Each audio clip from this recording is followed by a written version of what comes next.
Мұғалімдин милдети, эми силерге акыл айтпайын, мен да мұғалім болгонмун, өзүм тажрыйбамдан айтып атам. Адамдын потенциалын ачыш. Кээде 5 окуган балага караганда 2 окуган балада тигиде жок жакшы сапаттар бар. Ошону көрүш, ошону ачыш. Кудай билет. Азыр любимчик, не любимчик кылып бөлүп коесуздор, ошондо көрсөтпөш керек. Анткени бала баарын сезип турат, билип турат, муну жакшы көрөт, муну сүйөт деп кызганыч пайда болуп, тигине да жек коюп калат, сизге да ишенбей калат. Ошон үчүн сүйсөң да көрсөтпө, баарына бирдей мамиле кылып, өтө маанилүү нерсе. Мугалимдин милдети чындап эле адамдын мыкты жерин табыш, ачыш. Эйнштейн деле адам болбойт деген кээ бир мугалимдер. Мындан адам чыкпайт, мээси иштебейт деп. Эң тарыхтагы ийгиликтүү бизнесмен, илимпоздордун бири ким эле жанагы? Апасынан кат келген. Свет ойлоп тапкан. Томас Эдисон. Ошондо айткан экен, адам болбойт, муну өзүң эле окутуп ал, бизге жарабайт бул депчи. Бул бир, экинчиден билбейсиң, келечекте сен кимден сый урмат көрөсүң? 2 алган баладанбы же 5 алган баладанбы?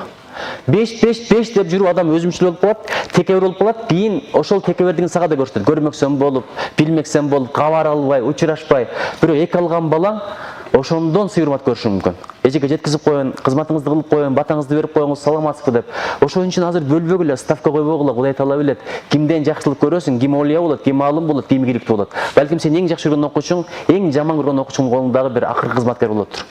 Келечекте эч ким билбейт, бул да кайып нерсе. Ошон үчүн адилеттүүлүк бул өтө маанилүү нерсе. Сиздерден суранат элем, ушу балдардын потенциалын ачыңыздар. Аларды 2 коем, эшексиң, чочкосуң деп ачуу менен айтып алабыз, бирок бар мүмкүнчүлүгүн жаап коюп атабыз. Мен да мугалим болгом, бир окуя эсиме түшүп кетти. Бизде бир бала бар эле, атынан бери эсимде бар. Дайыма кол көтөрүшөт, адамдарды сурайм, окуучуларды, студенттеримди. Юрфакта мугалим болгомун, 5 коем, 4 коем, көңүлүн көтөрүшкө аракет кылам. Анан бир бала бар, такыр унчукпайт. Анан акырын бир күнү ушундай ыңгайын келтирип туруп, жакшынакай тургузуп туруп, ал ооба дей турган эле бир суроо бердим. Ушундай болобу десем, ооба деди. Мындай болобу десем, жок деди. Мен пас берип атам. Анан мындай кандай болот десем, бир сөздү айтты.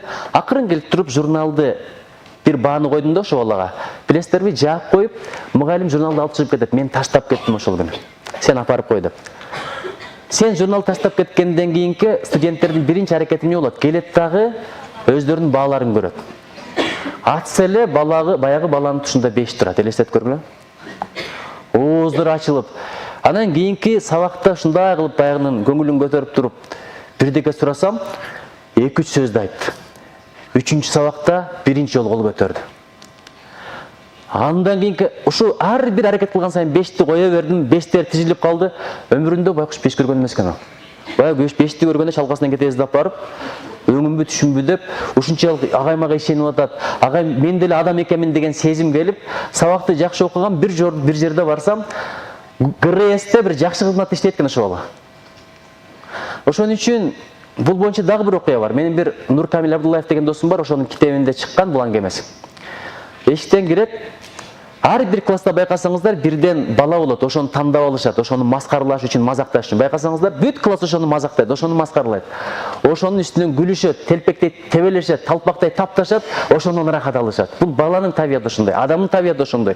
Чоңойгон биз деле кээде бирөөнү какшыктайбыз. Какшыктаган, шылдыңдаган, киши өлтүргөндөй, зина кылгандай, процентке акча бергендей чоң күнөө бирөөнү какшыктабаш керек. Алла Таала кадырзат, кааласа алмаштырып коюшу мүмкүн. Анын ордуна сени коюп, сенин ордуңа аны коюп коюшу мүмкүн. Эч кеп эмес. Анан бир бала турат дейт. Ошол бир баланы адамдар, классташтары мазактаган билбейт экен. Капысынан эле мугалим тур сен жооп бер десе, тиги акырын турса, дуу күлүп ишти дейт бардыгычы. Бул эки алар, бул сүйлөбөйт, бундан сөз чыкпайт. Агай бекер эле тургуздуңуз. Бул өмүрүндө бир 3 алган эмес, бүт эки алар. Эптеп эле келатат деген сөздү кабыл уккандан кийин отура бер деп коет. Анан бир жолун табат дагы сабактан бара бергиле дейт, жана баланы алып калган акырын башынан сылап, атын ким эле тиги бу деп баланы ачыш үчүн биринчи жүрөгүн алыш керек. Жүрөкүн алыштын 4 эрежеси бар. Бул мен айткан нерсе эмес, алдындар айткан нерсе, эстеп калыңыздар, болсо жазып алсаңыздар да болот.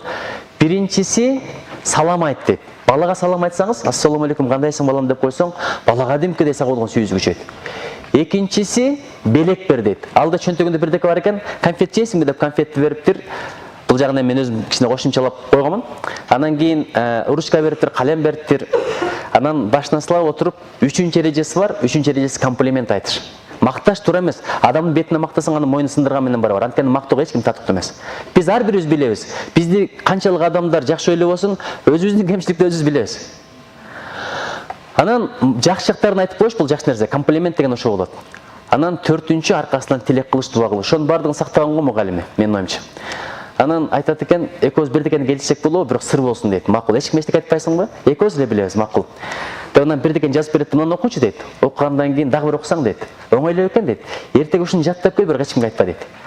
Анан мен сураганда гана айтасың дейт. Макул. Кетет, келет, эртеси жаңы тема, ким билет, эч ким билбейт. Андан сурайт, мындан сурайт. Анан баягы баланы тургузса дагы дуу күлүп ет. Тиги бала акырын жооп берип коюп атпайбы? Ооздорун ачып калышат классташтар. Кийинки жолу дагы татаалыраак тапшырманы кудум ошентип туруп тапшырат. Эч ким жооп бере албайт, баягы бала жооп берет. Ошентип отуруп 3-жүдөн баштап өзү кол көтөрө баштайт. Аракеттене баштайт. Бара-бара ошол бала класстын алды болуп, мектептин алды болуп, кийин профессор, докторун алып болгон экен. Ошон үчүн баланы мактаңыздар, эки коп коюш оңой эле, урушканын учу. Сыя деле кетпейт дагы. Бирок көңүлүн көтөрүп, сен жакшы, сен жакшы, сен жакшы деген сөз. Ушу жаш бала менен эркек кишиге бирдей эле мамиле керек. Кээде эркекке тең элестер, тирешесиздер, эркек мындай болгону менен көңүл аябай назик болот. Ошон үчүн эркекке деле сен жакшы, сен жакшы, сен жакшы деп эч кечип кеткенден кийин сенден көрө ит жакшы деп коюп жашай бериш керек.